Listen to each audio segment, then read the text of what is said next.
Kalau menurut kalian bangsa dan ras yang paling unggul di muka bumi adalah Amerika? Bukan. Rusia? Bukan juga. Jerman? Inggris? Prancis? Juga bukan. Cina? Apalagi?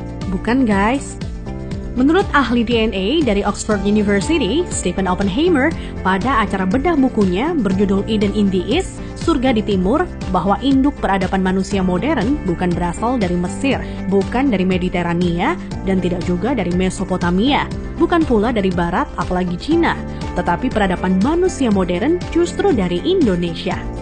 Iya guys, bangsa ini merupakan pewaris tunggal kejayaan bangsa-bangsa besar di masa lalu.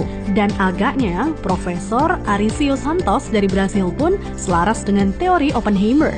Dalam buku Atlantis The Lost Continent Finally Found, ia menyatakan bahwa titik Atlantis itu ada di Sundaland.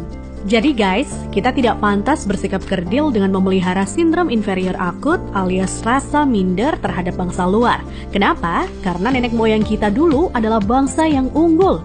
Nenek moyang bangsa-bangsa. Jelas ya guys?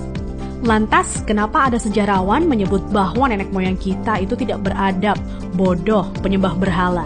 Itu faktor penjajahan atau kolonisasi guys, yakni pembodohan, pengaburan, dan pembengkokan sejarah oleh kaum penjajah.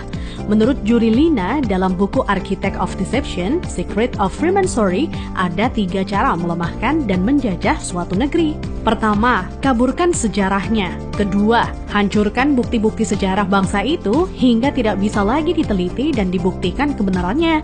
3, putuskan hubungan mereka dengan para leluhur dengan mengatakan bahwa leluhur itu bodoh dan primitif. Guys, sejarah Nusantara ini dibikin oleh kaum penjajah seolah-olah hanya dimulai dari era kemerdekaan atau paling jauh di era Raja-Raja Nusantara dulu versi penjajah. Tahu nggak sih guys, ribuan tahun lalu Nusantara terbagi dalam 3 era loh. Era pertama disebut era Wangsa Keling. Wangsa artinya bangsa, sedang Keling artinya kuat. Jadi Wangsa Keling maksudnya adalah bangsa yang kuat. Konon di era ini, leluhur kita berekspansi hingga Kamboja, Vietnam adop Indochina, Thailand, Burma, Sri Lanka, India, sampai ke Madagaskar. Raja yang terkenal bernama Shailendra. Tulisan yang dipakai adalah huruf Talawa, di mana modelnya menyerupai huruf Mesir kuno dan Israel.